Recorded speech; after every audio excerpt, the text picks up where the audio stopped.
Abroad.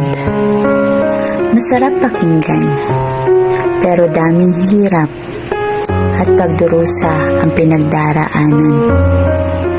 Sa isip at akala ng iba, marami kang pera. Kapag sinabi mong wala, di pa sila maniniwala. Kapag lumapit sa'yo at di mo na pagbigyan, sasabihin na agad na nagbago na ang ugali at nagmamayabang. Meron ka pang maririnig na mayabang na porket nakapag-abroad lang.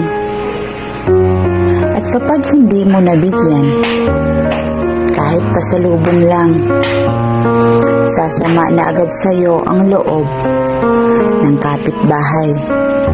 Ang hindi nila alam, umalis ka ng napakaraming utang at halos 1 taon mo to bago mabayaran dahil sa ito ay porsyentuhan.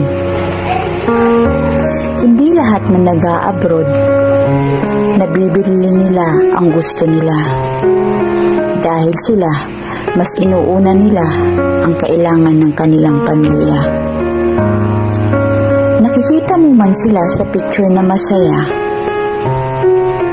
pero sa likod ng mga ngiti na yan ay may lungkot sa kabilang banda.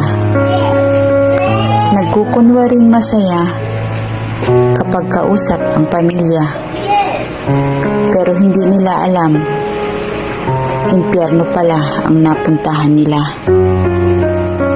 Buhay abroad. Salitang masarap pakinggan, pero dyan mo din mararanasan ang paghihirap na di mo inaasahan.